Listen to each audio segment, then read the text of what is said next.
വീഡിയോസും ഫോട്ടോസും എല്ലാം എടുത്തിട്ട് മാസങ്ങളായിട്ടോ. ഡിസംബർ 13, 2024 അന്നായിരുന്നു ടിങ്കീൻ്റെ പിറന്നാൾ. കാർത്തിക വിളക്കിൻ്റെ അന്നായിരുന്നു. എപ്പോഴും ടിങ്കീൻ്റെ പിറന്നാളെന്ന് പറയുമ്പോൾ ഞങ്ങൾക്ക് വളരെ സ്പെഷ്യലാണ്.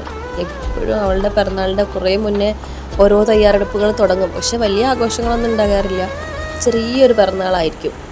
എങ്ങനെയായാലും ടിങ്കിക്ക് ഗിഫ്റ്റ് കിട്ടുക അല്ലെങ്കിൽ സർപ്രൈസായിട്ട് ഗിഫ്റ്റ് വേണം എന്നുള്ളതൊരു വലിയ ആഗ്രഹമാണ്, അല്ലെങ്കിൽ ഒരു വാശി തന്നെയാണ്.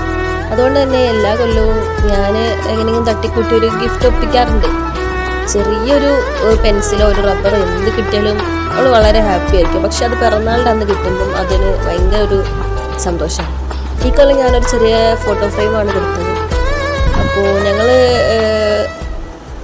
ഈറോഡിൽ നിന്ന് നാട്ടിലേക്ക് പോകുന്നത് ടിങ്കീൻ്റെ പിറന്നാൾ പ്രമാണിച്ചായിരുന്നു. 13-ാം തീയതി ഞങ്ങൾ നാട്ടിലെത്തി. സാധാരണയായിട്ട് കാവിൽ കുടുംബക്ഷേത്രത്തിൽ ഒരു ഭിക്ഷ കൊടുത്തു വരാറുണ്ട്, അതൊക്കെ കൊടുത്തു. വൈകുന്നേരം കാർത്തിക വിളക്കായതുകൊണ്ട് തന്നെ വിളക്കൊക്കെ കത്തിച്ചു, കേക്കൊക്കെ മുറിച്ചു. ജസ്റ്റ് പിറന്നാൾ കഴിഞ്ഞു. ഞങ്ങളെല്ലാവരും കിടന്നുറങ്ങാൻ വേണ്ടിയിട്ട് റൂമിലേക്ക് പോയി കിടന്നപ്പോഴാണ് ടിങ്കി പറയുന്നത്, അച്ഛൻ്റെ വക എനിക്ക് ഈ സർപ്രൈസായിട്ട് ഒരു ഗിഫ്റ്റും കിട്ടിയില്ലല്ലോ അമ്മേന്ന്. അപ്പം ഞാൻ പറഞ്ഞു, അച്ഛനല്ലേ കേക്കൊക്കെ വാങ്ങി തന്നെ, അത് തന്നെയാണ് അച്ഛൻ്റെ പിറന്നാളിൻ്റെ ഗിഫ്റ്റ് എന്ന്. പക്ഷെ അവൾ എന്തോ ഒരു സങ്കടത്തിലായിരുന്നു കിടന്നത്. എന്നാലും ഒന്നും അച്ഛൻ വാങ്ങി തന്നില്ലല്ലോ, അല്ലെങ്കിൽ ഗിഫ്റ്റാണെന്ന് പറഞ്ഞു കൊടുത്തില്ലല്ലോ എന്നുള്ളതായിരുന്നു സങ്കടം. അങ്ങനെ പിറ്റേന്ന് രാവിലെ ചിന്നേട്ടൻ രാവിലെ എഴുന്നേറ്റപ്പോൾ പറഞ്ഞു, നിങ്ങൾ റെഡി ആയിക്കോ, നമുക്കൊന്ന് വെറുതെ കറങ്ങിയിട്ട് വരാം. എങ്ങോട്ടാന്ന് ചോദിച്ചപ്പോൾ ഇല്ല റെഡി ആയിക്കോളൂ എന്ന് പറഞ്ഞു. ഞങ്ങളെല്ലാവരും റെഡിയായി കറങ്ങാൻ പോകാമെന്ന് കേട്ടാൽ പിന്നെ ഞങ്ങൾ പെട്ടെന്നായിരിക്കും റെഡിയാകലൊക്കെ. പെട്ടെന്ന് റെഡിയായി ബൈക്കെടുത്ത് പോയി. റൂട്ട് കണ്ടപ്പോഴേ തോന്നി വയനാട് ആ റൂട്ടിലേക്കാണ്. പക്ഷെ എവിടേക്കാണ് പോകുന്നതെന്ന് സ്ഥലത്തിൻ്റെ പേരൊന്നും പറഞ്ഞില്ല. അങ്ങനെ ഞങ്ങൾ എത്തിപ്പെട്ടത് അവിടെയാണ്, നാരങ്ങത്തോട്. ടിങ്കിക്ക് എന്ന് പറയുമ്പോൾ വെള്ളത്തിൽ കളിക്കുക എന്നുള്ളത് ഏറ്റവും വലിയ ഒരു എന്താ പറയുക, വെള്ളത്തിൽ കളിക്കുക എന്ന് പറഞ്ഞാൽ അത് മതി, പിന്നെ വേറെ ഒന്നും വേണ്ട, ഭക്ഷണവും വേണ്ട, ഒന്നും വേണ്ട. അതാണ് അവളുടെ ലോകം. വെള്ളം, കടലായാലും പുഴയായാലും ഇനി എന്തായാലും വേണ്ട, കുറച്ച് വെള്ളം കിട്ടിയാൽ മതി, അവളവിടെ ഇരുന്നോളും. അറിയുന്നത് കൊണ്ടായിരിക്കണം ചിന്നേട്ടൻ അങ്ങോട്ട് തന്നെ വിട്ടത്. അരിപ്പറയും തുഷാരഗിരി ആ റൂട്ടാണിത്. ഞങ്ങൾ അവിടെ 2 സ്ഥലത്ത് പോയതാണ്, ഇവിടെ ഇതുവരെ പോയിട്ടില്ല. ഇവിടെ വളരെ കാം ആൻഡ് ക്വയറ്റാണ്, അത്ര തിരക്കോ കാര്യങ്ങളോ ഒന്നുമില്ലായിരുന്നു, ആരുമില്ലായിരുന്നു. കുറച്ച് സ്റ്റുഡൻസ് അവിടെയൊക്കെ കണ്ടു.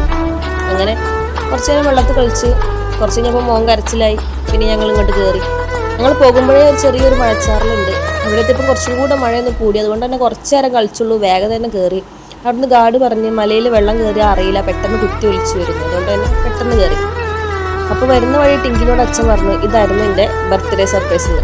ടിങ്കി ഡബിൾ ഹാപ്പിയായി. ടിങ്കിൻ്റെ പിറന്നാൾ നല്ല പോലെ തന്നെ കഴിഞ്ഞു.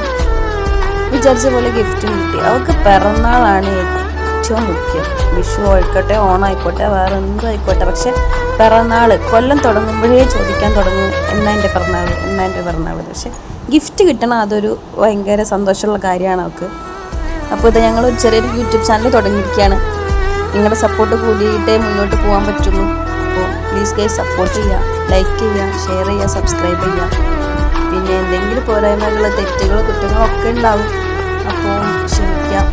ഞാൻ വല്ലാതെ പറഞ്ഞ് വെറുപ്പിക്കുന്നുണ്ടെങ്കിൽ സോറി. അപ്പോൾ താങ്ക് യു ഗൈസ്.